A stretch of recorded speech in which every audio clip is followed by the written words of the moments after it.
अस्सलाम वालेकुम नाज़रीन, प्रोग्राम खेत खलियान के साथ मैं हूं अतर लाशारी और आज का प्रोग्राम हम कर रहे हैं लाइफ स्टॉक के हवाले से। मवेशी पालना कितना फ़ायदेमंद है, मसाइल कहाँ हैं, फार्मिंग उसका पूरा स्ट्रक्चर। और आज हम पहुंचे हैं 13 BC बड़ी 13 सोलंग के करीब का ये इलाका है। सुफियान फार्म पे पहुंचे हैं और प्रोग्राम के इस पहले हिस्से में मेरे साथ मौजूद होंगे मोहम्मद सुफियान भाई, जिन्होंने ये पूरा स्ट्रक्चर जो है वो खड़ा किया है। और बहुत अरसे बाद मैंने एक बड़ा खूबसूरत शेड जो है वो देखा है, बड़ा हवादार, मतलब मवेशी जो हैं, जानवर हैं, वो बहुत खूबसूरत अंदाज में, बहुत रिलैक्स माहौल में जो हैं वो यहाँ पर खड़े हैं। इसके ऊपर बात करेंगे और जो लाइफ स्टॉक डिपार्टमेंट है बहावलपुर का, उनके साथ ज़रा गपशप करेंगे कि किस तरह की सर्विसेज दे रहे हैं, मवेशी पालने में जो है वो अखराजात कितने हैं, मसाइल कितने हैं, मामलात क्या हैं और लेबर का ट्रेंड होना कितना ज़रूरी है। इन तमाम चीज़ों के ऊपर जो है वो बात करेंगे। सुफियान भाई, बहुत शुक्रिया आपके वक्त का। फरमाइएगा, कितना अरसा हो गया ये मवेशियों के साथ ये बिज़नेस करते हुए, ये काम करते हुए, ये शेड को बनाया हुआ? सर वैसे तो बहुत ज़्यादा तो साड़ा जानवर रखन रहे हैं असी, लेकिन ये जड़ा फार्म बड़ा बनाया।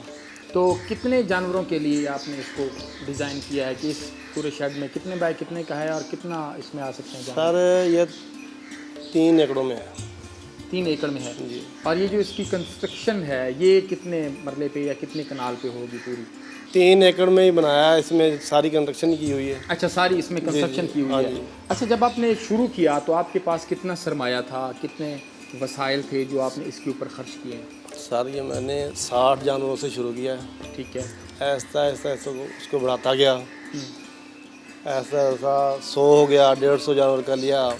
जैसे इसका प्रॉफिट मुझे मिलता रहा मैं उसके जानवर खरीदता रहा। इस टाइम जो 150-200 जानवर मेरे पास खड़ा है। 150-200 जानवर जो है वो आपके पास मौजूद है। तो ओवरऑल अगर हम बात करें इस स्ट्रक्चर के ऊपर कितना पैसा जो है वो आपका लगा है? तकरीबन 1 करोड़ रुपया। अच्छा जी, 1 करोड़ रुपया जी लगा है शेड के ऊपर। तो ओवरऑल अगर हम सुफियान भाई बात करते हैं इसकी अपना जानवरों की, तो किस तरह के जानवर आपके पास हैं? बहुत सारे लोग होते हैं सिर्फ गोश्त का काम कर रहे होते हैं, बहुत सारे होते हैं सिर्फ ब्रीडिंग का जो है कि जी अच्छी नस्ल के जानवर लिए, उनसे अच्छे बच्चे जो है वो हासिल किए, फिर उनको बेच दिया। और कुछ लोग होते हैं जो दूध के लिए काम कर रहे होते हैं। फिर चौथे कैटेगरी वो आती है कि जिन्होंने जानवर लिए, कुछ टाइम अपने पास रखे, फिर उनको थोड़ा सा पाला वाला और फिर बेच दिया। तो आप किस किस तरह के जानवर ले रहे हैं और कैसा काम कर रहे हैं? सर मैं 30 जानवर रखे हुए दुध वाले। 30 जानवर जी, ठीक है। 10-12 मੱਝਾਂ, 18-20 ਵਿੱਚ ਗਾਈਆਂ। ठीक है, ਬਾਕੀ ਜਾਨਵਰ ਸਾਰੇ ਮੰਡੀਆਂ ਤੋਂ ਖਰੀਦਦਾ। ठीक है। ਫੰਡਰ ਤੋਕੜ ਅੱਛੇ ਖੂਬਸੂਰਤ ਦੇਖ ਕੇ ਜਿਹੜੇ ਕੋਈ ਲਵੇ ਹੋਣ, ਪਹਿਲਾ ਦੂਸਰਾ ਤੀਸਰਾ ਸੂਆ ਜਿਹੜਾ ਜਾਨਵਰ ਦਾ ਹੋਵੇ ਉਹ ਲਿਆ ਕੇ ਇੱਥੇ ਉਹਨਾਂ ਨੂੰ ਵਿੱਚ ਸਾਨ ਰੱਖੇ ਹੋਏ ਆ। ਝੋਟਾ ਮੱਝਾਂ 'ਚ ਰੱਖਿਆ, ਗਾਈਆਂ 'ਚ ਵਿਹੜਾ ਰੱਖਿਆ ਹੋਇਆ। ਉਹਨਾਂ ਕੋਲ ਆਸ ਹੁੰਦੀਆਂ ਵਾ ਇਹ ਜਿਹੜਾ ਦੁੱਧ ਵਾਲਾ ਜਾਨਵਰ ਰੱਖੇ ਹੋਏ ਆ ਤੀ ਇਹਨਾਂ ਨਾਲ ਮੈਂ ਆਪਦੇ ਮੁਲਾਜ਼ਮਾਂ ਦਾ ਖਰਚਾ, ਚਾਰੇ ਦਾ ਖਰਚਾ, ਕੋਈ ਬਿਜਲੀ ਵਗੈਰਾ ਦੇ ਜਿਹੜੇ ਬਿੱਲ ਵਗੈਰਾ ਹੁੰਦੇ ਆ ਇਹਨਾਂ ਦਾ ਖਰਚ ਇਹ ਦੁੱਧ ਵਾਲਿਆਂ ਤੋਂ ਚੁੱਕਦਾ। अच्छा, ਇਹ ਜਿਹੜੇ ਜਾਨਵਰ ਦੂਸਰੇ ਖਰੀਦਦਾ ਵਾ ਆਪਣਾ ਨਸਲਕਸ਼ੀ ਵਾਲੇ, ਇਹ ਤਿਆਰ ਕਰਕੇ ਜਦੋਂ 8 ਮਹੀਨੇ 9 ਮਹੀਨੇ ਦਾ ਹੋ ਜਾਂਦੇ ਆ सही। ਇਹਨਾਂ ਨੂੰ ਸੇਲ ਕਰ ਦਿੰਦਾ। अच्छा, ਜਿਹੜਾ ਜਾਨਵਰ ਤਕਰੀਬਨ 70-75 ਹਜ਼ਾਰ ਦਾ ਖਰੀਦ ਕੇ ਲਿਆਉਣਾ ਉਹ ਮੇਰਾ 1.5 ਦਾ ਵੀ ਵਿਕ ਜਾਂਦਾ, ਪੌਣੇ 2 ਦਾ ਵੀ ਵਿਕ ਜਾਂਦਾ। ਕੋਈ ਵਿੱਚ ਅੱਛੀ ਨਸਲ ਦੇ ਵਿੱਚ ਜ਼ਿਆਦਾ ਅੱਛੀ ਨਸਲ ਦੇ ਆ ਜਾਂਦੇ ਆ, 2 ਦਾ ਵੀ ਵਿਕ ਜਾਂਦਾ। अच्छा, ਉਹਨਾਂ ਦੇ ਦੁਬਾਰਾ ਹੋਰ ਮਜ਼ੀਦ ਲੈ ਕੇ ਆ ਜਾਂਦਾ। ਇਹਨਾਂ ਜਾਨਵਰਾਂ ਨਾਲ ਮੈਂ ਆਪਦਾ ਸਾਰਾ ਨਿਜ਼ਾਮ ਚਲਾ ਰਿਹਾ। ਤੂੜੀ ਖਰੀਦ ਲਈ, ਚਾਰੇ ਦਾ ਖਰਚਾ ਕਰ ਲਿਆ, ਮੁਲਾਜ਼ਮਾਂ ਦੀਆਂ ਤਨਖਾਹਾਂ ਦੇ ਦਿੱਤੀਆਂ, ਬਿਜਲੀ ਦਾ ਬਿੱਲ ਦੇ ਦਿੱਤਾ। ਇਹ 30 ਦੁੱਧ ਵਾਲੇ ਜਿਹੜੇ ਰੱਖੇ ਹੋਏ ਆ ਇਹ ਸਿਰਫ ਇਹਨਾਂ ਮੁਲਾਜ਼ਮਾਂ ਦੇ ਖਰਚਿਆਂ ਵਾਸਤੇ ਉਤਲੇ ਖਰਚਾ ਜਿੰਨਾ ਹੈਗਾ ਇਹਨਾਂ ਤੋਂ ਚੁੱਕਦਾ। ਸੁਫਿਆਨ ਭਾਈ, 100, 150, 200 ਜਾਨਵਰਾਂ ਲਈ ਕਿੰਨੇ ਮੁਲਾਜ਼ਮ ਤੁਸੀਂ ਰੱਖੇ ਹੋਏ ਨੇ? ਸਰ 15 ਮੁਲਾਜ਼ਮ ਰੱਖੇ ਹੋਏ। अच्छा ਜੀ, अच्छा जी, 15 ਮੁਲਾਜ਼ਮ ਰੱਖੇ ਹੋਏ हैं। ਸਾਰੇ ਜਾਨਵਰ ਤੇ ਹੋਣਾ ਪਹਿਲੇ ਵਿੱਚੋਂ ਸੇਲ ਕਾਫੀ ਕਰ ਚੁੱਕੇ ਆ, ਲੇਕਿਨ ਵਿੱਚ ਆ ਗਿਆ ਕਰੋਨਾ। ਇਹਦੀ ਵਜ੍ਹਾ ਤੋਂ ਮੰਡੀਆਂ 'ਚ ਨਹੀਂ ਜਾ ਸਕੇ अच्छा, ਕਿਉਂਕਿ ਰਸ਼ ਹਜੂਮ ਹੁੰਦਾ ਹਰ ਇਲਾਕੇ ਦਾ, ਹਰ ਜਗ੍ਹਾ ਦਾ। ਵਪਾਰੀ ਵੀ ਆਇਆ ਹੁੰਦਾ, ਜਾਨਵਰ ਵੀ ਲੈ ਕੇ ਆਏ ਹੁੰਦੇ ਆ, ਕੈਸ਼ ਦਾ ਵੀ ਜਿਹੜਾ ਇੱਕ ਦੂਸਰੇ ਨਾਲ ਉਹ ਕਰਨਾ ਹੁੰਦਾ। सही। ਤੇ ਇਸ ਕਰਕੇ ਅਸੀਂ ਨਹੀਂ ਗਏ ਹੈਗੇ, ਸੇਲ ਕੀਤੇ ਆ ਇੱਥੋਂ, ਖਰੀਦੇ ਨਹੀਂ ਗਏ। अच्छा, तो सेल करने से वैसे पहले कितने सन सेल करने? 300 जानवर सी मेरे को। अच्छा जी, 300 जानवर था और 300 जानवर के लिए 15 मुलाजिम जो हैं वो रखे हुए हैं। अच्छा सुफियान भाई, ये ਜਿਹੜਾ ਤੁਹਾਡੇ ਕੋਲ 30 ਜਾਨਵਰ ਨੇ ਦੁੱਧ ਵਾਲੇ जी, ਇਹ 15 ਮੁਲਾਜ਼ਮਾਂ ਦਾ ਖਰਚਾ, ਆਪਣਾ ਚਾਰਾ, ਆਪਣਾ ਲਾਈਟ ਵਗੈਰਾ, ਇਹ ਸਾਰਾ ਕੁਝ ਕੱਢ ਜਾਂਦਾ? ਨਹੀਂ ਸਰ, ਸਾਰਾ ਨਹੀਂ ਚੁੱਕਦੇ। ਇਹ ਚਾਰੇ ਦਾ ਖਰਚਾ, ਮੁਲਾਜ਼ਮਾਂ ਦਾ ਖਰਚਾ, ਬਿਜਲੀ ਦਾ ਬਿੱਲ ਚੁੱਕ ਜਾਂਦੇ ਆ। अच्छा, ਜਿਹੜਾ ਇਹਨਾਂ ਦੇ ਤੂੜੀ ਵਗੈਰਾ ਖਰੀਦਦੇ ਆ ਨਾ, ਉਹ ਇਹਨਾਂ ਦੇ ਪ੍ਰਾਫਿਟ ਦੇ ਵਿੱਚੋਂ ਖਰੀਦਦਾ। अच्छा, ਹਾਂਜੀ, बिल्कुल ठीक है। ਤੂੜੀ ਜਦੋਂ ਸੀਜ਼ਨ ਹੁੰਦਾ ਨਾ हाँ, ਉਸ ਟਾਈਮ ਅਸੀਂ ਖਰੀਦ ਲੈਂਦੇ ਠੀਕ ਹਾਂ। ਮੇਰੇ ਕੋਲ ਗੋਦਾਮ ਬਣੇ ਹੋਏ ਆ, ਤਕਰੀਬਨ ਇਹਨਾਂ 'ਚ 4000 5000 ਮਣ ਗੋਦਾਮਾਂ ਵਿੱਚ ਤੂੜੀ ਆ ਜਾਂਦੀ अच्छा, ਜੀ। बिल्कुल ठीक। ਇਹ ਜਦੋਂ ਸੀਜ਼ਨ ਦੇ ਵਿੱਚ ਗੰਦਮ ਦੀ ਕਟਾਈ ਹੁੰਦੀ ਉਸੇ ਵੇਲੇ ਅਸੀਂ ਖਰੀਦ ਕੇ ਇਹਨਾਂ ਨੂੰ ਭਰ ਲੈਂਦੇ, ਕਿਉਂਕਿ ਇੱਕ ਤਾਂ ਉਸ ਟਾਈਮ ਸਸਤੀ ਲੱਭਦੀ ਹੈ ਤੇ ਇਹਨਾਂ ਨੂੰ ਅਸੀਂ ਫੁੱਲ ਕਰਕੇ ਰੱਖ ਲੈਂਦੇ ਹਾਂ, ਸਾਰਾ ਸਾਲ ਮੁੜ ਕੇ ਚਾਰੀ ਦੀ। ਕੁਛ ਬਾਹਰ ਢੇਰੀਆਂ ਲੈ ਕੇ ਰੱਖ ਲਈਆਂ, ਉਹਨਾਂ ਨੂੰ ਲਪਾ ਕੇ ਰੱਖ ਦਿੱਤਾ। अच्छा, ਜਦੋਂ ਜ਼ਰੂਰਤ ਪਈ ਗੋਦਾਮ ਖਾਲੀ ਹੋਇਆ ਉੱਥੋਂ ਚੁਕਾ ਕੇ ਸਟਾ ਲਈ। ਜਿਹੜੇ ਤੁਹਾਡੇ ਕੋਲ ਦੁੱਧ ਵਾਲੇ ਜਾਨਵਰ ਨੇ ਉਹਨਾਂ ਲਈ ਵੰਡੇ ਦਾ ਇਸਤੇਮਾਲ ਵੀ ਕਰਦੇ ਹੋ? ਸਰ ਵੰਡਾ ਅਸੀਂ ਖਲ ਖਰੀਦਦੇ ਹਾਂ, ਗੰਦਮ ਤੇ ਸਰਸੋਂ, ਠੀਕ ਇਹ ਤਿੰਨ ਵੰਡੇ ਜਿਹੜੇ ਅਸੀਂ ਪਾ ਰਹੇ ਹਾਂ ਬਸ। अच्छा, ਬਾਕੀ ਕੋਈ ਵੰਡਾ ਨਹੀਂ ਪਾ ਰਿਹਾ ਹੈਗਾ। ਬਾਕੀ ਪਾ ਕੇ ਦੇਖੇ ਕਈ, ਲੇਕਿਨ ਸਾਨੂੰ ਕੋਈ ਰਿਜ਼ਲਟ ਨਹੀਂ ਲੱਭਾ। ठीक है। ਦਾਅਵੇ ਤੇ ਬੜੇ ਕਰਦੇ ਆਣਗੇ ਵੀ ਇਹਦੇ ਨਾਲ ਇਹ ਹੋ ਜਾਂਦਾ, ਇਹਦੀ ਇੰਨੀ ਮਕਦਾਰ ਪਾਓ ਤਾਂ ਇਹ ਹੋ ਜਾਂਦੀ, ਉਹ ਹੋ ਜਾਂਦੀ, ਲੇਕਿਨ ਕੁਝ ਵੀ ਨਹੀਂ ਹੁੰਦਾ। ਉਹ ਖਰਚ ਦਾ ਥਾਂ ਹੀ ਬਣ ਜਾਂਦਾ। अच्छा, ਉਹੀ ਐਵਰੇਜ ਹੁੰਦੀ ਜਿਹੜੀ ਅਸੀਂ ਖਲ ਆਪਣਾ ਮਕਈ ਦਾ ਜ਼ਿਆਦਾ ਕਰ ਲਈ, ਅਸੀਂ ਨਾਲ ਮਕਈ ਦਾ ਜਿਹੜੀ ਬਣਾ ਕੇ ਨਾ ਆਪਣਾ ਦਲੀਆ ਇਹ ਇਸਤੇਮਾਲ ਕਰ ਲੈਂਦੇ अच्छा, ਜੀ। ये इस्तेमाल कर लेते हैं। बिल्कुल जी, ये देखिए नई नई ਕਿਉਂਕਿ चीज़ें। ਦਾਣਾ ਵਾ ਸਾਰਾ ਇਹ ਜਿਹੜਾ ਕੁਝ ਦੱਸਦੇ ਆ ਜੀ, ਸੋਇਆਬੀਨ ਹੈ ਜੀ, ਫਲਾਨੀ ਚੀਜ਼ ਆ ਫਲਾਨੀ ਚੀਜ਼ ਆ, ਉਹ ਤਾਂ ਇੰਨੀ ਮਹਿੰਗੀ ਹੈਗੀ ਕਿ ਕਿੱਥੋਂ ਇੰਨਾ ਬੁਰਾ ਕਰ ਦਿੰਦੇ ਇਹ। ਅਸੀਂ ਇਸ ਗੱਲ ਨੂੰ ਵੈਸੇ ਮੇਰੇ ਕੋਲ ਕਈ ਹੁੰਦੇ, ਬਹੁਤ ਸਾਰੇ ਹੁੰਦੇ ਹੈਗੇ ਆ ਜੀ, ਫਲਾਣੇ ਥਾਂ ਤੋਂ ਆਏ ਤੇ ਫਲਾਣੇ ਸ਼ਹਿਰ ਤੋਂ ਆਏ ਆ ਤੇ ਸਾਡਾ ਆ ਵੰਡਾ ਇਹ ਪਾਓ, ਇਹ ਬਹੁਤ ਅੱਛਾ ਵਾ, ਇਹਦੇ ਨਾਲ ਦੁੱਧ ਇੰਨਾ ਹੋ ਜਾਏਗਾ, ਇੰਨਾ ਹੋ ਜਾਏਗਾ। ਉਹਦੇ ਨਾਲ ਇਹ ਤਾਂ ਹੁੰਦਾ ਵਾ ਕਿ ਜਾਨਵਰ ਜਿਹੜਾ ਪ੍ਰੈਗਨੈਂਟ ਕਰਾਉਂਦੇ ਆ ਉਹ ਪ੍ਰੈਗਨੈਂਟ ਨਹੀਂ ਹੁੰਦਾ, ਬਾਰ-ਬਾਰ ਰਿਪੀਟ ਹੁੰਦਾ। ਕੋਈ ਗਰਮ ਇੰਨੇ ਕੁ ਵੰਡੇ ਹੁੰਦੇ, ਉਹਨਾਂ ਵਿੱਚ ਪਤਾ ਨਹੀਂ ਕੀ ਕੁਝ ਪਾਇਆ ਹੋਇਆ। अच्छा, ਜੀ ਬਿਲਕੁਲ ਠੀਕ ਹੈ। ਅੱਛਾ, ਜਿਹੜਾ ਤੁਸੀਂ ਦੱਸ ਰਹੇ ਹੋ ਕਿ ਮੈਂ ਜਾਨਵਰ ਲੈ ਆਣਾ ਤੇ ਉਹਨੂੰ ਆ ਕੇ ਤੇ ਉਹਦੇ ਉੱਤੇ ਮਿਹਨਤ ਕਰਨੇ ਆ ਤੇ ਉਹਦੇ ਉੱਤੇ ਫਿਰ ਉਹਨੂੰ ਅੱਛੇ ਕੀਮਤ ਤੇ ਵਿਕ ਜਾਂਦਾ ਹੈ। ਹੁਣ ਮਿਸਾਲ ਦੇ ਤੌਰ ਤੇ ਤੁਸੀਂ ਕੋਈ 70000 ਦਾ ਜਾਨਵਰ ਲੈ ਕੇ ਆਏ ਹੋ, ਜੀ। ਉਹਦੇ ਉੱਤੇ ਮਿਹਨਤ ਕਿਵੇਂ ਕਰਦੇ ਹੋ? ਚਾਰੇ ਦੀ ਸੂਰਤ ਵਿੱਚ, ਖਲ ਦੀ ਸੂਰਤ ਵਿੱਚ, ਕਿਹੜੀ ਸੂਰਤ ਵਿੱਚ ਕਰਦੇ ਹੋ? ਤੇ ਮਤਲਬ ਉਹ ਫਿਰ ਜਾ ਕੇ ਕਿੰਨਾ ਅਰਸਾ ਤੁਹਾਡੇ ਕੋਲ ਰਹਿੰਦਾ ਹੈ, ਉਹਦੇ ਉੱਤੇ ਕਿੰਨਾ ਖਰਚ ਆ ਜਾਂਦਾ ਹੈ? ਸਰ ਪਿਛਲੇ ਸਾਲ 9ਵੇਂ ਮਹੀਨੇ ਦੇ ਵਿੱਚ ਮੈਂ ਜਾਨਵਰ ਖਰੀਦੇ ਤਕਰੀਬਨ 66 ਮੱਝਾਂ। 66 ਮੱਝਾਂ, ਜੀ। ਠੀਕ ਹੈ। ਉਹਨਾਂ ਦਾ ਕਿਹੜਾ ਕਿਹੜਾ ਸੂਆ ਸੀ? ਕੋਈ ਦੂਸਰੇ ਸੂਏ, ਕੋਈ ਤੀਸਰੇ ਸੂਏ, ਕੋਈ ਚੌਥੇ ਸੂਏ, ਜਿਹੜੀ ਕੋ ਸਾਨੂੰ ਮੁਨਾਸਬ ਅੱਛੀ ਖੂਬਸੂਰਤ ਜਾਂ ਥਣ ਪਾਸੇ ਵਾਲੀ ਲੱਭੀ ਅਸੀਂ ਲੈ ਲਈ ਉਹ। ਅੱਛਾ, ਉਹਨਾਂ ਵਿੱਚੋਂ 26 ਮੱਝਾਂ ਪਿੱਛੋਂ ਪ੍ਰੈਗਨੈਂਟ ਲੱਭੀਆਂ ਮੈਨੂੰ, ਠੀਕ ਹੈ। ਜਿਹੜੀਆਂ ਮੈਂ ਤਕਰੀਬਨ 2-3 ਮਹੀਨੇ ਬਾਅਦ ਚੈੱਕ ਕਰਵਾਈਆਂ ਤੇ ਡਾਕਟਰ ਸਾਹਿਬ ਉਹਨਾਂ ਨੇ ਮੈਨੂੰ ਕੋਈ 4-5 ਮਹੀਨਿਆਂ ਦੀ, ਕੋਈ 6 ਮਹੀਨਿਆਂ ਦੀ ਗੱਭਣ ਦੱਸੀ ਵੀ ਇਹ ਸੂਣ ਵਾਲੀ ਹੈ। ਅੱਛਾ, ਉਹ ਸਾਡਾ ਬੋਨਸ ਸੀਗਾ। ਠੀਕ ਹੈ। ਬਾਕੀ ਜਿਹੜੀਆਂ ਸੀਗੀਆਂ ਮੇਰੇ ਕੋਲ ਸਾਨ ਸੀਗਾ ਵਿੱਚ ਖੁੱਲਾ ਫਿਰਦਾ। ਤਕਰੀਬਨ ਇਹ ਆ ਕਿ ਜਿਹੜੀਆਂ ਮੈਂ ਇਸ ਹਫਤੇ 'ਚ ਲੈ ਕੇ ਮੰਗਲ ਤੇ ਲੈ ਕੇ ਆਇਆ, ਅਗਲੇ ਨੇ ਤਾਂ ਉਦੋਂ 15 ਦਿਨ ਦੇ ਵਿੱਚ ਉਹ ਆਸ ਹੋ ਗਈ ਅੱਛਾ ਜੀ, ਸੂਣ ਵਾਲੀ ਹੋ ਗਈ ਆ।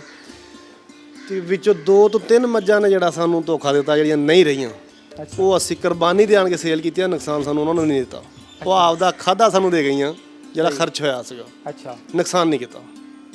ਤੇ ਤੁਸੀਂ ਸਮਝਦੇ ਹੋ ਕਿ ਪ੍ਰੋਫਿਟੇਬਲ ਅੱਛਾ ਮੁਨਾਫਾ ਬਖਸ਼ ਕਾਰੋਬਾਰ ਹੈ? ਮੁਨਾਫਾ ਬਖਸ਼ ਕਾਰੋਬਾਰ ਸਾਰੇ ਇਸ ਤਰ੍ਹਾਂ ਕਿ ਦੇਖੋ, ਅਸੀਂ ਜਿਹੜੀ 70 ਦੀ 75 ਦੀ ਖਰੀਦ ਕੇ ਲੈ ਕੇ ਆਏ ਆ, ਹਾਂ, 1,70,000 ਦੀ ਵੇਚੀ ਆ, 2 ਲੱਖ ਦੀ ਵੇਚੀ ਆ, 1.5 ਤੋਂ ਥੱਲੇ ਅਸੀਂ ਕੋਈ ਵੀ ਨਹੀਂ ਵੇਚੀ। ਤੇ ਉਹਦੇ ਉੱਤੇ ਖਰਚਾ ਇਸ ਤਿਆਰੀ ਦੇ ਵਿੱਚ ਕਿੰਨਾ ਹੋ ਜਾਂਦਾ ਹੈ ਉਸ ਜਾਨਵਰ ਤੇ?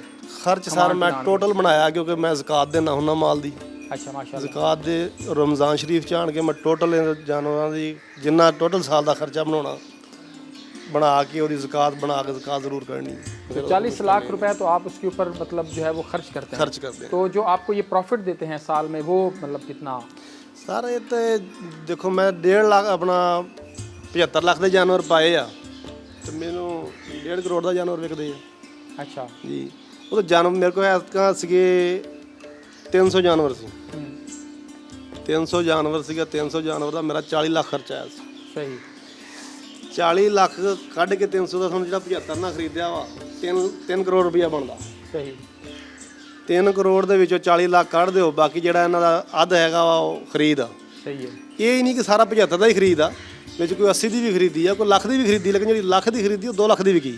ਅੱਛਾ, ਉਹ ਜਾਨਵਰ ਦੇ ਹਿਸਾਬ ਨਾਲ ਹੀ ਹੈ ਨਾ, ਜੇ ਅਗਰ ਉੱਚਾ ਲੰਮਾ ਜਾਨਵਰ, ਅੱਛਾ ਖੂਬਸੂਰਤ ਜਾਨਵਰ, ਵੱਡਾ ਜਾਨਵਰ ਆ, उन्नी कीमत ज़्यादा, उन्नी कीमत ज़रा ज़्यादा, उन्नी कीमत ज़्यादा। ब्रेक लेते हैं और ब्रेक के बाद जो है वो दोबारा हम यहीं से शुरू करेंगे। बड़ी मज़ेदार ये चीज़ें हैं जी। जो लोग नया काम शुरू करना चाह रहे हैं और जो कर रहे हैं उनके लिए यहाँ पर वक्त एक छोटे से ब्रेक लेते हैं और फिर सुफियान भाई से यहीं से गुफ्तगू का सिलसिला जारी रखेंगे। हमारे साथ रहिएगा।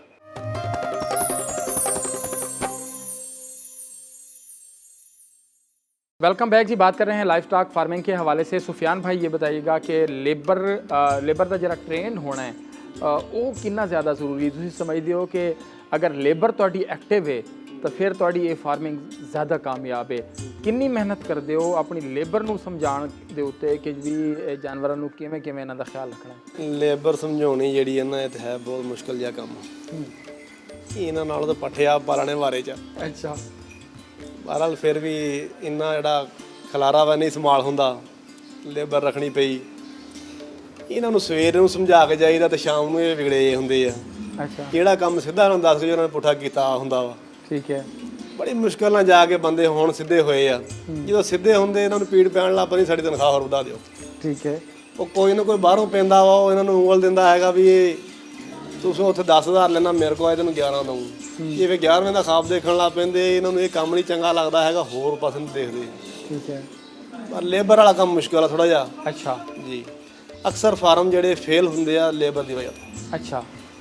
ਤੁਸੀਂ ਇਹ ਵੀ ਦੱਸੋ ਕਿ ਇੱਕ ਤੇ ਲੇਬਰ ਹੈ ਨਾ ਉੱਤੇ, ਤੇ ਅਗਰ ਮਾਲਿਕ ਦਾ ਕਿੰਨਾ ਟਾਈਮ ਦੇਣਾ ਜ਼ਰੂਰੀ ਹੈ ਫਾਰਮ ਦੇ ਉੱਤੇ ਕਿ ਅਗਰ ਇੰਨਾ ਟਾਈਮ ਦੇਵੇ ਤੇ ਉਹ ਕਾਮਯਾਬ ਹੋ ਸਕਦਾ? ਸਰ, ਮੇਰਾ ਇਹ ਫਾਰਮ ਚਲਾਉਣ ਦਾ ਤੇ ਕਾਮਯਾਬੀ ਇਹਦੇ ਚ ਆਉਣ ਦਾ ਮਕਸਦ ਇਹ ਆ ਕਿ ਮੈਂ ਇਹਨੂੰ ਫੁੱਲ ਟਾਈਮ ਦਿੰਦਾ। ਅੱਛਾ। ਸਵੇਰ 3:30 ਵਜੇ ਮੈਂ ਇੱਥੇ ਫਾਰਮ ਦੇ ਵਿੱਚ ਪਹੁੰਚ ਜਾਂਦਾ। ਅੱਛਾ। ਸਵੇਰ ਦੇ ਟਾਈਮ 7 ਵਜੇ ਤਕਰੀਬਨ ਅਸੀਂ ਸਾਰਾ ਮਾਲ ਵਾਂਡਾ ਖਵਾ ਕੇ, ਧਾਰਾਂ ਵਗੈਰਾ, ਦੁੱਧ ਵਗੈਰਾ ਕਢਾ ਕੇ, ਦੋਜੀਆਂ ਨੂੰ ਦੇ ਕੇ, ਜਾਨਵਰਾਂ ਨੂੰ ਪੱਠਾ ਵਗੈਰਾ ਸਾਰਾ ਕੁਝ ਖਿਲਾ ਪਿਲਾ ਕੇ ਅੰਦਰ ਬਣਾ ਕੇ ਮੈਂ ਫਿਰ ਜਾਂਦਾ। ਅੱਛਾ। ਮੈਂ ਲੇਬਰ ਤੇ ਛੱਡਦਾ ਹੀ ਨਹੀਂਗਾ। ਲੇਬਰ ਤੇ ਛੱਡ ਦਿਓ, ਲੇਬਰ ਕਰਦੀ ਆ ਕਿ ਇੱਕ ਵਾਰੀ ਖੋਲ ਕੇ ਲਈ ਗਈ ਆ ਚਲੇ ਤੇ ਪਾਣੀ ਦੇ ਕੋਲ ਲੈ ਗਏ ਆ, ਉਹਨੇ ਪਾਣੀ ਪੀ ਲਿਆ ਵਾ, ਠੀਕ ਆ, ਨਹੀਂ ਪੀਤਾ ਤੇ ਖਿੱਚ ਕੇ ਪਿੱਛੇ ਜਾ ਕੇ ਬੰਨ ਛੱਡਿਆ। ਪੁੱਛ ਲਿਆ ਵੀ ਫਲਾਣੇ ਨੇ ਪਾਣੀ ਪੀ ਲਿਆ, ਹਾਂਜੀ ਰੱਜ ਕੇ ਪੀ ਲਿਆ। ਜਾਨਵਰ ਦੇਖੋ, ਜਾਨਵਰ ਭੁੱਖਾ ਖੜਾ ਹੁੰਦਾ। ਉਹਨੂੰ ਮੈਂ ਇਹ ਨਹੀਂ ਦੇਖਦਾ ਕਿ ਮੈਂ ਫਾਰਮ ਬਣਾਇਆ ਇਹ ਉਹ ਨਹੀਂ, ਇਹ 'ਚ ਅਸੀਂ ਆਪਦੀ ਰੋਜ਼ੀ ਕਮਾਉਣੀ ਹੈ। ਉਹਨੂੰ ਖੁਦ ਖੋਲ ਕੇ ਮੈਂ ਦੁਬਾਰਾ ਪਾਣੀ ਦਿਖਾ ਦਿੰਦਾ, ਉਹ ਜਾਨਵਰ ਰੱਜ ਕੇ ਪੀ ਲੈਂਦਾ। ਸਹੀ। ਤੇ ਅਗਰ ਲੇਬਰ ਤੇ ਛੱਡ ਦਈਏ ਤਾਂ ਫਿਰ ਮੁਸ਼ਕਲ। ਬੜਾ ਅਹਿਮ ਪੁਆਇੰਟ ਹੈ ਜੀ। ਸਭ ਤੋਂ ਵੱਡੀ ਚੀਜ਼ ਆ ਲੇਬਰ ਵਾਲਾ ਮਸਲਾ। ਬਿਲਕੁਲ ਠੀਕ ਹੈ। ਹਾਂਜੀ, ਹਰ ਚੀਜ਼ ਬੰਦਾ ਕਰ ਸਕਦਾ, ਜਿਹੜਾ ਲੇਬਰ ਜਦੋਂ ਤੰਗ ਕਰਦੀ ਹੈ ਇਹ ਮੁਸ਼ਕਲ ਆ। ਇਹ ਮੁਸ਼ਕਿਲ ਹੈ। ਇਹਨੂੰ ਫੁੱਲ ਟਾਈਮ ਦੇਣਾ ਪੈਂਦਾ ਅਗਰ ਕਾਮਯਾਬੀ ਲੈਣੀ। ਫਾਇਦਾ ਤਾਂ, ਵਰਨਾ ਕੋਈ ਫਾਇਦਾ ਨਹੀਂਗਾ ਜੇਕਰ ਟਾਈਮ ਨਾ ਦਿਓ। ਅਕਸਰ ਲੋਕ ਕੀ ਕਰਦੇ ਆ, ਸਾਡੇ ਚੱਕ ਦੇ ਵਿੱਚ ਬਹੁਤ ਸਾਰੇ ਬੰਦਿਆਂ ਨੇ ਫਾਰਮ ਬਣਾਏ, ਫੇਲ ਹੋ ਗਏ। ਕਿਉਂ ਹੋ ਗਏ ਆ? ਸ਼ਹਿਰ ਰਹਿائش ਰੱਖ ਲਈ, ਫਾਰਮ ਚੱਕ 'ਚ ਬਣਾ ਲਿਆ। ਸ਼ਾਮ ਨੂੰ ਸੁਬਾਹ ਤੋਂ ਹੁੰਦੇ ਹੀ ਨਹੀਂ ਗਏ। ਸ਼ਾਮੀ 4 ਵਜੇ ਆਏ, ਦੁੱਧ ਦਾ ਡੋਲ ਲਿਆ, ਲੇਬਰ ਆਈ, ਲੇਬਰ ਗੇਟ ਖੋਲਿਆ, ਚੋਰੀ ਸਾਹਿਬ ਨੂੰ ਸਲੂਟ ਮਾਰਿਆ, ਚੋਰੀ ਸਾਹਿਬ ਭੁੱਲ ਗਏ। ਦੁੱਧ ਲਿਆ ਤੇ ਘਰ ਨੂੰ ਚਲੇ ਗਏ। ਪਿੱਛੋਂ ਮੁਲਾਜ਼ਮ ਆ, ਉਹ ਕੋਈ ਵੰਡੇ ਦੀ ਬੋਰੀ ਵੇਚੀ ਜਾਂਦਾ ਵਾ, ਪੁੱਛਿਆ ਵੇਚੀ ਜਾਂਦਾ ਵਾ। ਜਾਨਵਰ ਭੁੱਖੇ ਖੜੇ ਤੇ ਖੜੇ ਜੇ ਪੱਠੇ ਪਾ ਦਿੱਤੇ, ਇੱਕ ਵਾਰੀ ਖੁੱਲੀਆਂ ਪਾਤੇ, ਉਹਦੇ ਡੋਲ ਛੱਡਿਆ ਤੇ ਖਾ। ਬਿਲਕੁਲ ਸਹੀ। ਮਾਲਕ ਜਿਹੜਾ ਘਰ ਚਲਾ ਗਿਆ, ਉਹਨੇ ਅਗਲੇ ਟਾਈਮ ਉਸੇ ਟਾਈਮ ਤੇ ਹੀ ਆਉਣਾ। ਠੀਕ ਹੈ। ਉਹਨੂੰ ਨੇ ਇਸ ਚੀਜ਼ ਨਾਲ ਜਦੋਂ ਜਾਨਵਰ ਬਾਅਦ 'ਚ ਜਦੋਂ ਪੁੱਛਣਾ ਪਿਆ ਯਾਰ ਮੇਰਾ ਜਾਨਵਰ ਲਿਸਾ ਰਹਿ ਗਿਆ, ਉਹਦਾ ਕੀ ਫਾਇਦਾ? ਫਿਰ ਤਾਂ ਕੋਈ ਫਾਇਦਾ ਨਹੀਂ, ਉਹ ਪਿੱਛੇ ਤਾਂ ਨਹੀਂ ਜਾ ਸਕਦਾ। ਜਿਹੜੀ ਖੁਰਾਕ ਜ਼ਾਇਆ ਹੋ ਗਈ ਹੈ, ਵਿਕ ਚੁੱਕੀ ਹੈ, ਉਹ ਵਾਪਸ ਆ ਸਕਦੀ ਹੈ? ਉਹ ਨਹੀਂ ਆ ਸਕਦੀ। ਬਿਲਕੁਲ ਸਹੀ।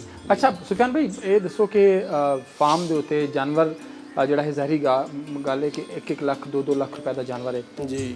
ਕਿਹੜੀ ਬਿਮਾਰੀ ਸਭ ਤੋਂ ਜ਼ਿਆਦਾ ਪਰੇਸ਼ਾਨ ਕਰਦੀ ਹੈ, ਔਰ ਜਦੋਂ ਬਿਮਾਰੀ ਆਉਂਦੀ ਹੈ ਤੇ ਕਿੰਨਾ ਐਕਟਿਵ ਹੋਣਾ ਚਾਹੀਦਾ ਹੈ ਮਾਲਿਕ ਨੂੰ ਔਰ ਲੇਬਰ ਨੂੰ ਕਿ ਉਹਨੂੰ ਪਹਿਲੇ ਦਿਨ ਹੀ ਪਤਾ ਲੱਗ ਜਾਏ ਕਿ ਮੇਰਾ ਜਾਨਵਰ ਜਿਹੜਾ ਨਾ ਉਹ ਅੱਜ ਬਿਮਾਰ ਹੈ, ਤੇ ਉਹਦਾ ਕਿੰਨੀ ਜਲਦੀ ਤੁਸੀਂ ਜਿਹੜਾ ਉਹ ਕਰਦੇ ਹੋ ਤੇ ਕੀ ਕਰਦੇ ਹੋ, ਉਹਦਾ ਇਲਾਜ ਦੇ ਹਵਾਲੇ ਨਾਲ ਕੀ ਸਿਸਟਮ ਕਰਦੇ ਹੋ? ਸਰ, ਜਿਹੜੀਆਂ ਛੋਟੀਆਂ ਮੋਟੀਆਂ ਬਿਮਾਰੀਆਂ ਉਹਨਾਂ ਨਾਲ ਪੇਟ ਦਰਦ ਹੋ ਗਿਆ, ਮੋਕ ਲੱਗ ਗਈ, ਇਹੋ ਜਿਹਾ ਮਸਲਾ ਵਗੈਰਾ ਬਣ ਗਿਆ, ਉਹ ਅਸੀਂ ਖੁਦ ਹੀ ਹੱਲ ਕਰ ਲੈਂਦੇ ਹਾਂ। ਕਿਉਂਕਿ ਉਹ ਦਵਾਈਆਂ ਜਿਹੜੀਆਂ ਕੋਈ ਦੇਸੀ ਦਵਾਈਆਂ ਲਿਆ ਕੇ ਰੱਖੀਆਂ ਹੁੰਦੀਆਂ, ਅਸੀਂ ਖੁਦ ਕੁੱਟ ਕੁਟਾ ਕੇ ਦੇ ਦੂ ਲਈਦੀਆਂ। ਜਦੋਂ ਦੇਖਦੇ ਸਾਡੇ ਤੋਂ ਪਹੁੰਚ ਤੋਂ ਦੂਰ ਆ, ਇਹ ਡਾਕਟਰ ਸਾਹਿਬ ਵਗੈਰਾ ਜੀ ਨਾਲ ਰਾਬਤਾ ਕਰਦੇ ਆ, ਆਉਂਦੇ ਆਣ ਕੇ ਟ੍ਰੀਟਮੈਂਟ ਵਗੈਰਾ ਕਰਦੇ ਆ। ਆ ਜਿਹੜੀ ਚੋੜੇ ਮਾਰ ਬਿਮਾਰੀ ਆ ਨਾ, ਸਭ ਤੋਂ ਗੰਦੀ ਇਹ। ਅੱਛਾ। ਇਹਦਾ ਅਗਰ ਤਾਂ ਫੌਰਨ ਪਤਾ ਲੱਗ ਗਿਆ ਤੇ ਜਾਨਵਰ ਬਚ ਜਾਂਦਾ, ਵਰਨਾ ਬਚ ਫਿਰ ਵੀ ਥੋੜ੍ਹਾ ਲੇਟ ਪਤਾ ਲੱਗੇ, ਬਚ ਤੇ ਜਾਂਦਾ ਲੇਕਿਨ ਉਹ ਫਾਰਗ ਹੋ ਜਾਂਦਾ, ਕੰਮ ਦਾ ਨਹੀਂ ਰਹਿੰਦਾ। ਅੱਛਾ। ਸੇਲ ਕਰਨਾ ਪੈਂਦਾ। ਅੱਛਾ ਜੀ। ਮੈਂ 2 ਟਾਈਮ, ਹੁਣ 3 ਵਜੇ ਮੈਂ ਦੁਬਾਰਾ ਫਾਰਮ 'ਚ ਆ ਜਾਣਾ, ਸ਼ਾਮ ਨੂੰ 6:30-7 ਵਜੇ ਤੱਕ ਮੈਂ ਫਾਰਮ 'ਚ। ਬੇਸ਼ੱਕ ਦੀ ਮੈਂ ਫਾਰਮ ਦੀ ਦੂਸਰੀ ਨੁੱਕਰ 'ਤੇ ਖੜਾ, ਮੇਰੇ ਜਾਨਵਰ ਪੱਠੇ ਖਾ ਰਹੇ ਆ, ਮੈਨੂੰ ਉੱਥੋਂ ਪਤਾ ਲੱਗ ਜਾਂਦਾ ਕਿ ਮੇਰਾ ਜਾਨਵਰ ਫਲਾਣਾ ਠੀਕ ਨਹੀਂ ਗਾ, ਅੱਜ ਇਹਨੇ ਪੱਠੇ ਨਹੀਂ ਖਾ ਰਿਹਾ ਜਾਂ ਗਾਲੀ ਨਹੀਂ ਕਰ ਰਿਹਾ ਜਾਂ ਇਹਨੇ ਕੀ ਰੋਲਾ, ਇਹ ਰੱਜਿਆ ਕਿਉਂ ਨਹੀਂ ਗਾ। ਬਾਜ਼ ਗਾਲ ਮੁਲਾਜ਼ਮਾਂ ਨੂੰ ਪੁੱਛ ਲਈਦਾ, ਯਾਰ ਕੀ ਗੱਲ ਆ, ਜਾਂ ਇਹਨੂੰ ਪੱਠੇ ਨਹੀਂ ਪਾਏ, ਤੇ ਕਹਿੰਦੇ ਸਹੀ ਰੱਜਿਆ ਖੜੇ। ਲੇਕਿਨ ਉਹ ਜਾਨਵਰ ਬਿਮਾਰ ਹੁੰਦਾ। ਸਹੀ ਉਹਨੂੰ ਉਸੇ ਵੇਲੇ ਖੋਲ ਕੇ ਤੋੜ ਕੇ ਦੇਖੀਦਾ ਵੀ ਜਾਨਵਰ ਦੀ ਚਾਲ ਉਹ ਬਦਲ ਜਾਂਦੀ ਹੈ। ਜਿਹੜਾ ਜਾਨਵਰ ਬਿਮਾਰ ਹੁੰਦਾ ਉਹਦੀ ਹਰਕਤ ਚਾਲ ਹਰ ਚੀਜ਼ ਤੋਂ ਪਤਾ ਲੱਗਦਾ ਵੀ ਜਾਨਵਰ ਠੀਕ ਨਹੀਂਗਾ। ਉਹਨੂੰ ਫੌਰਨ ਡਾਕਟਰ ਸਾਹਿਬ ਨਾਲ ਰਾਬਤਾ ਕਰੀਦਾ, ਉਹ ਹੁੰਦੇ ਆ ਉਹਦਾ ਟੀਕੇ ਵਗੈਰਾ ਜੋ ਕੁਝ ਹੁੰਦਾ ਉਹ ਕਰਦੇ ਆ। ਅੱਲਾ ਕਿਤਾਬ ਕੋ ਸੋਚ ਕੋਈ 5-7 ਜਾਨਵਰ ਨਹੀਂ ਵੀ ਸੈੱਟ ਹੁੰਦੇ, 95% ਸੈੱਟ ਵੀ ਹੋ ਜਾਂਦੇ। ਸੈੱਟ ਹੋ ਜਾਂਦੇ। ਅੱਛਾ ਇਹ ਦੱਸੋ ਸੁਫਿਆਨ ਭਾਈ ਕਿ ਜਿਹੜੇ ਹੁਣ ਜਾਨਵਰ ਤੁਹਾਡੇ ਕੋਲ ਇੱਥੇ ਆਉਂਦੇ ਨੇ ਮਿਸਾਲ ਦੇ ਤੌਰ ਤੇ ਗੋਸ਼ਤ ਵਾਲੇ ਜਾਨਵਰ ਉਹਨਾਂ ਲਈ ਵੀ ਕਹਿੰਦੇ ਨੇ ਕਿ ਜੀ ਅਲੱਗਾ ਉਹਨਾਂ ਦੀ ਖੁਰਾਕ ਦਾ ਸਿਸਟਮ ਕਰਨਾ ਪੈਂਦਾ ਹੈ। ਲੇਕਿਨ ਮੇਰੇ ਬਹੁਤ ਸਾਰੇ ਦੋਸਤ ਨੇ ਜਿਹੜੇ ਲਾਈਫ ਸਟਾਕ ਫਾਰਮਿੰਗ ਕਰ ਰਹੇ ਨੇ ਉਹ ਕਹਿੰਦੇ ਨੇ ਜਿਹੜੀ ਤੂੜੀ ਹੈ ਨਾ ਅਸੀਂ ਜੀ ਤੂੜੀ ਨਹੀਂ ਪਾਉਂਦੇ, ਤੂੜੀ ਸਾਨੂੰ ਪੈਂਦੀ ਹੈ ਮਤਲਬ ਇਹ ਮੈਂ ਕੋਈ 2-3 ਸਾਲ ਪਹਿਲੇ ਦੀ ਗੱਲ ਕਰ ਰਿਹਾ ਜੀ ਕਿ ਜੀ ਅਗਰ ਤੂੜੀ ਸਾਨੂੰ ਪੈਂਦੀ ਹੈ 5 ਰੁਪਏ ਕਿਲੋ ਜੀ ਤਾਂ ਚਾਰਾ ਸਭ ਚਾਰਾ ਸਾਨੂੰ ਪੈਂਦਾ 1-1.5 ਰੁਪਏ ਕਿਲੋ ਜੀ। ਤੇ ਤੂੜੀ ਦੇ ਵਿੱਚ ਕੋਈ ਇੰਨੀ ਨਿਊਟ੍ਰੀਸ਼ਨ ਵੈਲਿਊ ਨਹੀਂ ਹੈ ਤੇ ਚਾਰੇ ਦੇ ਵਿੱਚ ਹੈ ਤੇ ਉਹ ਅਸੀਂ ਜ਼ਿਆਦਾ ਪਾਉਂਦੇ ਹਾਂ। ਤੁਸੀਂ ਤੂੜੀ ਦਾ ਇਸਤੇਮਾਲ ਕਿੰਨਾ ਕਰਦੇ ਹੋ ਤੇ ਚਾਰੇ ਦਾ ਕਿੰਨੇ ਫੀਸਦ ਕਰਦੇ ਹੋ? ਅਗਰ ਤਾਂ ਹਰਾ ਚਾਰਾ ਇਕੱਲਾ ਪਾਈਏ ਨਾ ਜਾਨਵਰ ਮੋਟਾ ਨਹੀਂ ਹੁੰਦਾ, ਲਿੱਸਾ ਹੁੰਦਾ। ਅੱਛਾ ਜੀ ਅਸੀਂ ਤੇ ਇਸ ਚੀਜ਼ ਨੂੰ ਬਹੁਤ ਸਾਰੀ ਵਾਰੀ ਕਰਕੇ ਦੇਖ ਵੀ ਚੁੱਕੇ ਹਾਂ ਤੇ ਹੈ ਵੀ ਇਸੇ ਤਰ੍ਹਾਂ ਹੀ ਆ। ਜਿੰਨਾ ਜਾਨਵਰ ਤੂੜੀ ਨਾਲ ਮੋਟਾ ਹੁੰਦਾ, ਸੁੱਕਾ ਖਾ ਕੇ ਜਾਨਵਰ ਰੱਜ ਕੇ ਪਾਣੀ ਪੀਂਦਾ, ਜਿਸਮ ਖੁੱਲਦਾ। ਹਰਾ ਖਾਂਦਾ ਮੌਕ ਲੱਗ ਜਾਂਦੀ ਹੈ, ਜਾਨਵਰ ਵੀਕ ਹੋ ਜਾਂਦਾ ਵਾ, ਮੋਟਾ नहीं होता। ठीक है जी बिल्कुल ऐसे जी बहुत सारे जगहों पे हमने देखा था कि लोग कह रहे हैं कि जी चारा जो है वो सिर्फ चारा ही दिया जाना चाहिए। साइलेज वगैरह भी कोई चीज़ बढ़ा रहे हो? ਸਾਇਲੇਜ ਸਰ ਬਣਾਇਆ ਨਹੀਂਗਾ ਕਿਉਂਕਿ ਰਕਬਾ ਜਿਹੜਾ ਜ਼ਾਤੀ ਹੈਗਾ ਵਾ ਉਹ 28 ਏਕੜ ਆ। अच्छा ਉਹਨਾਂ ਵਿੱਚ ਇਹਨਾਂ ਦਾ ਸਿਰਫ ਹਰਾ ਚਾਰਾ ਜਿਹੜਾ ਅਸੀਂ ਉਹੀ ਕਾਸ਼ਤ ਕਰਦੇ ਹਾਂ, ਉਹੀ ਇਹ ਮਸੀ ਪੂਰਾ ਹੁੰਦਾ ठीक है ਕਿਉਂਕਿ ਵਿਗਾ 3 ਕਨਾਲਾਂ ਥਾਂ ਅਸੀਂ ਡੇਲੀ ਵੜਦੇ ਹਾਂ अच्छा ਜਿਹੜਾ ਜਾਨਵਰ ਨੂੰ ਹਰਾ ਘਾਹ ਪਾ ਰਹੇ ਹਾਂ। अच्छा ਉਹਨਾਂ ਦਾ ਸੈਲੇਜ ਬਣਾਉਣ ਵਾਸਤੇ ਜ਼ਮੀਨ ਚਾਹੀਦੀ ਖੁੱਲੀ ਤਾਂ ਕਿ 2 ਮਹੀਨੇ ਜਿਹੜੇ ਹੈਗੇ ਮਕਈ ਤਿਆਰ ਹੁੰਦਿਆਂ ਲੈਂਦੀ ਆ, ਕੋਈ 60 ਦਿਨ 40 ਦਿਨ ਉਹਨੂੰ ਪੈਲ ਲੱਗਦੀ ਆ, ਫਿਰ ਉਹਨੇ ਖੁਰਣਾ। ਇੰਨਾ ਚਿਰ ਜਿਹੜਾ ਜਾਨਵਰ ਅਸੀਂ ਵੰਡਾ ਪਾਈਏ ਤੇ ਵੰਡਾ ਜਿਹੜਾ ਸਾਡਾ ਬਹੁਤ ਲੱਖਾਂ ਦੇ ਦਾ ਅੱਜ ਖਰਚਾ ਆ ਜਾਂਦਾ, ਖਰਚਾ ਆ ਜਾਣਾ, ਉਹ ਸਾਡਾ ਖਰਚ ਪੂਰਾ ਹੋ ਹੀ ਨਹੀਂ ਸਕਦਾ। ਬਿਲਕੁਲ ਠੀਕ ਹੈ। ਲਾਈਫ ਸਟਾਕ ਡਿਪਾਰਟਮੈਂਟ ਤੁਹਾਨੂੰ ਸਪੋਰਟ ਕਰ ਰਿਹਾ ਹੈ ਇਹਦੀ ਫੈਸਿਲਿਟੇਸ਼ਨ, ਇਹਦੀ ਸਰਵਿਸਿਜ਼, ਦੇਖਭਾਲ, ਬਿਮਾਰੀਆਂ ਦਾ ਹਾਂਜੀ ਕੰਟਰੋਲ? ਬਿਲਕੁਲ ਕਰ ਰਿਹਾ। ਅੱਛਾ ਵੈਕਸੀਨ ਸਾਰੀ ਕਰ ਰਹੇ ਆ। ਕੋਈ ਮਸਲਾ ਮਸਾਇਲ ਹੁੰਦਾ ਉਹ ਵੀ ਅਸੀਂ ਇਹਨਾਂ ਨੂੰ ਫੋਨ ਤੇ ਕਾਲ ਕਰਦੇ ਆ ਜਾਂਦੇ ਆ। ਕੋਈ ਜਾਨਵਰ ਨੂੰ ਟੀਕਾ ਵਗੈਰਾ ਰਖਾਉਣਾ ਨਸਲਕਸ਼ੀ ਦਾ ਤਾਂ ਫੋਨ ਕਰਦੇ ਆ, ਉੱਥੋਂ ਡਾਕਟਰ ਸਾਹਿਬ ਭੇਜ ਦਿੰਦੇ ਆ, ਠੀਕ ਹੈ ਟੀਕਾ ਰੱਖ ਜਾਂਦੇ ਆ। ਕੋਈ ਕਿਸੇ ਕਿਸਮ ਦਾ ਮਸਲਾ, ਕੋਈ ਜਾਨਵਰ ਮੌਕ ਲੱਗ ਗਈ, ਕੋਈ ਹੋਰ ਮਸਲਾ ਹੋਇਆ, ਕੋਈ ਦਵਾਈ ਦੀ ਜ਼ਰੂਰਤ ਪੈ ਜਾਏ, ਅਸੀਂ ਉੱਥੋਂ ਜਾ ਕੇ ਲੈ ਆਉਂਦੇ ਸਾਨੂੰ। ले लिया। बहुत शुक्रिया सुफियान भाई। गर्मी बहुत ज़्यादा थी और सुफियान भाई को पसीना जो है वो सबसे ज़्यादा, मुझे भी वैसे पसीना आया हुआ है, क्या करें बहावलपुर में और मुल्तान और सरायकी वसेब में गर्मी का ये सीज़न है तो गर्मी बहुत ज़्यादा होती है, हब्स बहुत ज़्यादा है, हब्स बहुत ज़्यादा, बादल भी हैं आसमान के ऊपर, बादल भी बहुत ज़्यादा हैं जी। लेकिन गर्मी जो है वो भी बहुत ज़्यादा है। यहाँ पर वक्त ब्रेक का अब महकमा लाइफ स्टॉक के जो एक्सपर्ट्स हैं उनसे हम ज़रा जानेंगे इनकी सेहत के और बीमारियों के कंट्रोल के हवाले से। यहाँ पर वक्त छोटे से ब्रेक का ब्रेक लेते हैं, हमारे साथ रहिए।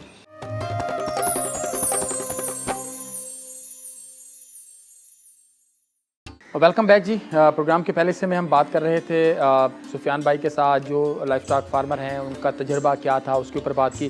अभी additional director life stock Bahawalpur division मेरे साथ मौजूद हैं सैयद मोहम्मद सप्तान साहब। सप्तान भाई बहुत शुक्रिया तुहाडे वेले दा फरमेसो कि बहावलपुर दे विच पूरे सरायकी वसेब दे विच और खास तौर पर बहावलपुर डिवीजन की असां गल करूँ पोटेंशियल है लाइफ स्टॉक फार्मिंग जिहड़ी एक रिवायती खड़ी है, रिवायती कने मॉडर्न लाइफ स्टॉक फार्मिंग दे विच लोग हाली तक तेज़ी नाल नहीं आते पे जिवें दुनिया दे विच गए। क्या हेजिटेशनस इन लोगों को, मसाइल क्या हैं, कितनी वसाइल की कमी है, क्या लगता है? लाइफ स्टॉक के हवाले नाल लाइफ स्टॉक अल्हम्दुलिल्लाह रोज़ बरोज़ तरक्की करना पे, लेकिन पहले ये चीज़ है कि यह एक रिवायती तरीक़ेकार के मुताबिक चलता जिन्हें साढ़े 10 लोग ज़्यादातर इन्वॉल्व होंगे हैं।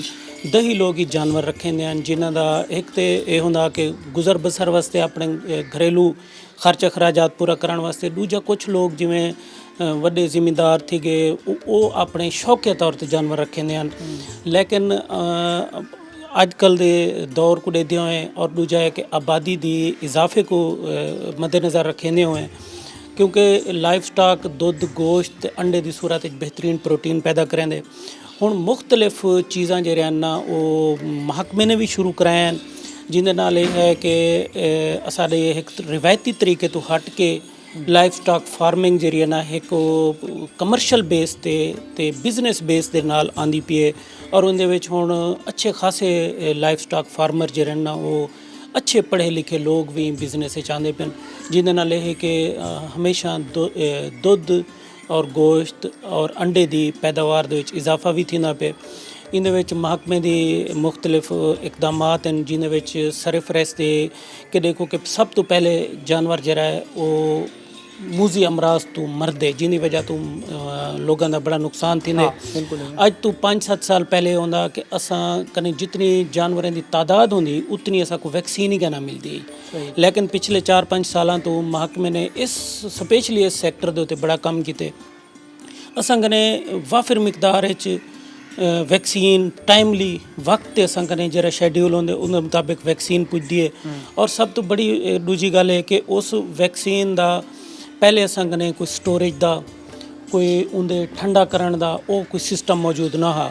ਲੇਕਿਨ ਹੁਣ ਅਸਾਂ ਕਨੇ ਅਲਹਮਦੁਲਿਲਾ ਕੋਲਡ ਸਟੋਰ ਹੀ ਮੌਜੂਦ ਹਨ। ਸਾਡੇ ਹਰ ਵੈਟਨਰੀ ਅਸਿਸਟੈਂਟ ਕਨੇ ਉਹ ਵੈਕਸੀਨ ਮੌਜੂਦ ਹੈ ਕੋਲਡ ਕੂਲਰਸ ਦੇ ਵਿੱਚ, ਠੰਡੇ ਕੂਲਰਸ ਦੇ ਵਿੱਚ। ਅੱਛਾ, ਮੈਂ ਇੱਕ ਚੀਜ਼ ਪੁੱਛਣਾ ਚਾਹੁੰਦਾ ਸਪਤਾਨ ਭਾਈ ਕਿ ਫੀਲਡ ਦੇ ਵਿੱਚ ਜਿਹੜੇ ਸਰਵਿਸਿਜ਼ ਤੁਸੀਂ ਦਿੰਦੇ ਪਏ ਹੁੰਦੇ ਹੋ, ਖਾਸ तौर पे चौड़े मार की गाल करूँ, मूँह खुर की गाल करूँ, ये दो चीज़ें हैं जो सब तो ज़्यादा सारे काश्तकार को लाइफ स्टॉक फार्मर को नुकसान पहुँचाते हैं। चौड़े मार ते मूँह खुर कीते क्या चीज़ें हैं जो काश्त लाइफ स्टॉक फार्मर को बर वक्त करने चाहिए? चौड़े मार बीमारी एक जरासीमी बीमारी है जेरी के जिनको असां कंटेजियस कहंदो मूज़ी मर्ज़ के एक कनु दूजे को भी लगती है बीमारी। इस सिलसिले गवर्नमेंट की या असां कने अवेलेबल है ब्लैक क्वार्टर वैक्सीन ਜਿਹੜੀ कि असां 6 महीने बाद वो वैक्सीन असां कराने हैं और वो असां हुण अप्रैल मई दे विच असां वैक्सीनेशन कर चुके हैं। सही ਜਿਹੜੀ कि अगे हुण असां नवंबर दिसंबर दोबारा करनी है। और अलहमदुलिल्ला इस दे नाल है कि कोई हुण इस किस्म के कितें कोई जानवर रह वञे या कोई जानवर माइग्रेट थी कोई आवे स्ट्रेस आवे तो उहदे कोई बीमारी अलामत आवन वरना कंट्रोल है। दूजी सब तो वड्डी जरा इनिशिएटिव या गवर्नमेंट ने इस हुकूमत ने पिछली हुकूमत ने काम किए वो है कि मूँह खुर बीमारी के हवाले नाल जरा तुहाडा सवाल है। मूँह खुर ऐसी बीमारी है जिहदे विच असां तां इह कहंदे हैं कि उहदे विच जानवर अमूमन नहीं मरदा लेकिन मालिक लाजमी मर वेंदा है। कि अगर कहीं कने 50 जानवर है और उनका 400 दुध है डेली का तो अगर खुदा ना करे बीमारी आ वने तो उनका दुध की प्रोडक्शन बहुत हद तक घट वेंदी है और उनका माशी नुकसान बहुत ज़्यादा थींदे। और वो जानवर जिनको एक दफ़ा थी वने वाल वो अगी ते कदहीं वो अपनी सलाहियत भी दुध देवण दी कदहीं दोबारा उनके चुतनी नहीं आ सकता। इस हवाले नाल गवर्नमेंट ने बड़ा काम किया कि असा मुख्तलिफ इन्हें जरासीमी जिन्नी वजह बीमारी फैलती है उस दे विच गवर्नमेंट ने रशिया तो वैक्सीन इंपोर्ट करवाने पे और पिछले असां 2-2.5 साल को प्रोजेक्ट चलता पे और अल्हम्दुलिल्लाह ये है कि साडा district Bahawalpur division Bahawalpur disease free zone के हवाले नाल एक उनदे विच इनकलूडिड है। यानी कि असां पूरे पंजाब विच वो एरिया है जित्थां असां मूँह खुर की बीमारी के खिलाफ वैक्सीनेशन करें। वैक्सीनेशन ओ बिल्कुल हाँ उनके उत्ते भी असां गाल करीसूं कि अगू डिजीज़ फ्री जोन जो रहन बढ़ाण वेंदे पे हैं। लेकिन अगर असां मकामी सतह ते देखूं काश्तकारां दी सतह ते देखूं लाइफ स्टॉक फार्मर की सतह ते तो बहुत सारे लोग हैं जो आदन कि यार नहीं साकू सारा जानवर मतलूबा पैदावार नहीं देना पिया कोई वजन गेन नहीं करना पिया दूध की अगर अच्छी पैदावार है तो वो नहीं देना पिया। तो क्या लगता है कि इस तरह का जो स्ट्रक्चर है और पानी की जी फराहमी है आसानी के नाल खुले तरह को पानी मिले को चारा उनकी मर्जी से मिले कितना ज़्यादा ज़रूरी है और वो कितना बेनिफिशियल है। इहदे विच असल चीज़ है कि साडा फार्मर जो है ना वो अजे तक उनका जहन वो रिवायती अंदाज खड़े थिया। चाहे अच्छे फार्मर अगे आते पे साड़ी कोशिश होती है कि लोगों को हाउसिंग के बारे कि शैड किस तरह बनने जानवर को किस तरह रखने उनके बारे सारे मुख्तलिफ फार्मर डेज ही थींदे असां हर बंदे को इन्फॉर्मेशन ही ॾिनूं। लेकिन अजण तक ये सारे फार्मर जो है ना वो रिवायती अंदाज को छोड़ने वास्ते तैयार कैनी जिन्हों ते सारा महकमा रोज़ाना की बुनियाद पर काम ही करना पे उनके जे कि सारा फार्मर जेरा ही शैड बने वो सिर्फ सर्दी के मुताबिक बने सर्दी को अपने जानवरों को महफूज करने वास्ते बने जबकि सारा मौसम है जिन्हें 8 महीने गर्मी गर्मी के हवाले नाल सारे जानवरों के शैड नहीं बढ़ते पे। दूजी गल है कि सारा वो रिवायती तरीका कि जानवर असां बध के रखेंदे हैं फार्मर अमूमन फार्म के उत्ते लेकिन अजकल तुसां जितनी फार्मिंग देखो उहदे जानवर आज़ाद होंदे उनकी सिर्फ एक फैक्टर जरा मैं इतना दसना चाहना और पैगाम ही देना चाहना कि अगर जानवर को असां सिर्फ ओपन छोड़ दूँ उनको रस्सा ना पाऊँ ਔਰ ਉਹ 24 ਘੰਟੇ ਦੇ ਵਿੱਚ ਅਸਾਂ ਪਾਣੀ ਉਹ ਐਟ ਆਪਣੀ ਵਿਲ ਦੇ ਉੱਤੇ ਆਪਣੀ ਖਾਹਿਸ਼ ਦੇ ਉੱਤੇ ਆਪਣੀ ਮਰਜ਼ੀ ਦੇ ਮੁਤਾਬਿਕ ਪੀਵੇ।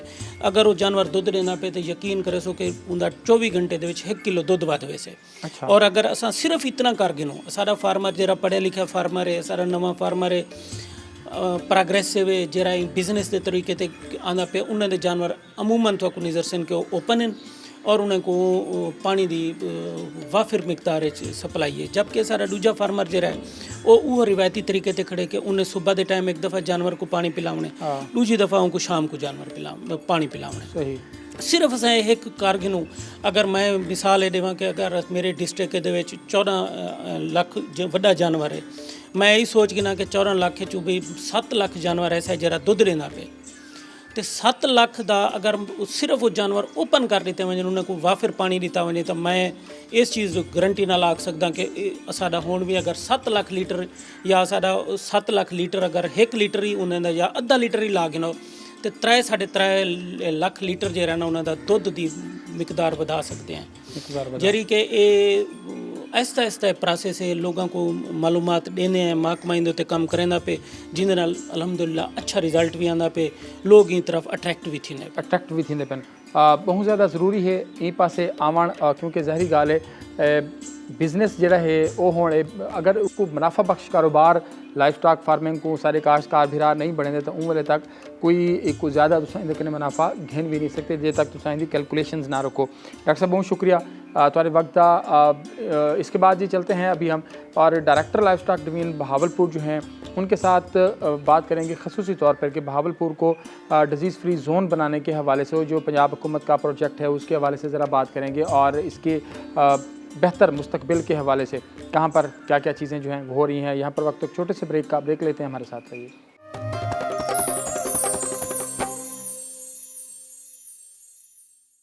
वेलकम बैक जी। अभी पहुँचे हैं directorate of life stock Bahawalpur division और यहाँ पर हम बात करेंगे असिस्टेंट डायरेक्टर टेक्निकल मेरे साथ प्रोग्राम के इस हिस्से में मौजूद हैं डॉक्टर अल्लाह बचाया। और ज़ाहिर बात है कि हमने करना था डॉक्टर आमिर महमूद बुखारी साहब के साथ, लेकिन उनकी तबीयत नासाज हुई और वो अभी चले गए हैं।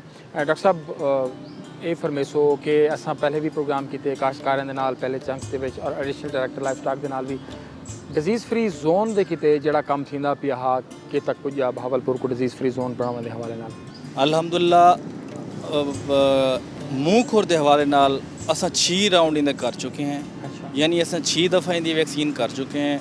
2017 तो ये प्रोजेक्ट साढ़े को इतना स्टार्ट थे, यानी वैक्सीन का अमल कागजात तो पहले को काम शुरू हुई लेकिन वैक्सीन 2017 को स्टार्ट थी है और इंशाअल्लाह हुण 7वां राउंड साडा ही अगस्त स्टार्ट थींदा पे जिंदे विच असां पूरे बहावलपुर डिवीजन दे जिंदे विच बहावलपुर रहीम यार खान बहावल नगर ते चोलिस्तान दे तकरीबन 45 लाख वड्डे जानवरों को असां वैक्सीन करनी है इंशाअल्लाह। तो बड़े ज़ोर शोर दे नाल जारी है, गवर्नमेंट भरपूर ताउन करेंदी पई है। इंशाअल्लाह उम्मीद है इंदे रस्ते दे जो भी मुश्किलात हैं कानून साजी भी थींदी पई है हवाले नाल ताकि डिजीज़ फ्री जोन एस्टैबलिश थी वे ते सारे इलाके दे जड़े जानवर हैं गोश्त है दूध है वो असां एक्सपोर्ट भी कर सकूँ हवाले नाल जेड़े साढ़े रुकावट हैं वो दूर थी इंशाअल्लाह। गवर्नमेंट मुसलसल अच्छा सर कितना बेनिफिशियल हो सी डिजीज़ फ्री जोन है एक आम डेयरी फार्मर कीते लाइफ स्टॉक फार्मर कीते कितना बेनिफिशियल हो सी को क्या फ़ायदा थी सी कि डिजीज़ फ्री जोन बढ़ गए और डिजीज़ फ्री जोन बुनियादी तौर पर इंदा मतलब क्या है क्या आखो जी सर जड़ी गाल तुसा कीती है कि ये आम फार्मर वास्ते इंदा फ़ायदा कितना है सर बेसिकली जड़ा डिजीज़ फ्री जोन है को असां FMD फ्री जोन अस आख सकते हैं। मूँह खोर के हवाले नाल बेसिकली प्रोजेक्ट चलता पे जो मूँह खोर वाली जड़ी बीमारी है वो तमाम जट हजरात या फार्मर हजरात वो समझते हैं। एक इनकी जड़ी वैक्सीन है वो काफ़ी महंगी है यानी साढ़े को जितनी वैक्सीन इतना दस्तियाब है इंपोर्टेड है उनकी तकरीबन 1 डोज की जी कीमत है वो 300 तो 350 400 रुपए तक है जबकि गवर्नमेंट फ्री ऑफ कॉस्ट इतना प्रोवाइड करेंदी पई है। यानी अगर एक बंदे को 10 जानवर हैं तो इन तो मुराद है कि एक दफ़ा की वैक्सीन दे उनके 4000 रुपये बचते पैन।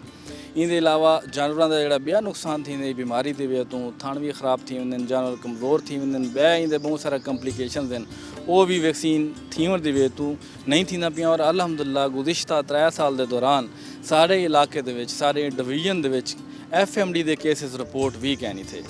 ਦੂਜੀ ਗੱਲ ਹੈ ਕਿ ਜਨਾਬ ਦਾ ਜਿਹੜਾ ਕੁਐਸਚਨ ਹੈ ਕਿ ਆਮ ਬੰਦੇ ਕੋਈ ਦਾ ਕੀ ਫਾਇਦਾ ਥੀ ਸੀ ਸਰ, ਇੱਕ ਤਾਂ ਇਹ ਹੈ ਕਿ ਹੁਣ ਵੀ ਫਾਇਦਾ ਥੀਂਦਾ ਪਿਆ, ਇਨਸ਼ਾਅੱਲਾ ਬਾਅਦ ਵਿੱਚ ਵੀ ਫਾਇਦਾ ਥੀ ਸੀ। ਜਿਹੜਾ ਮੌਜੂਦਾ ਫਾਇਦਾ ਥੀਂਦਾ ਪਿਆ ਉਹ ਇਹ ਹੈ ਕਿ ਇੱਕ ਤਾਂ ਜਾਨਵਰਾਂ 'ਚ FMD ਦੀ ਬਿਮਾਰੀ ਨਹੀਂ ਆਉਂਦੀ, ਯਾਨੀ ਮੂੰਹ ਖੋਰ ਦੀ ਬਿਮਾਰੀ ਨਹੀਂ ਆਉਂਦੀ।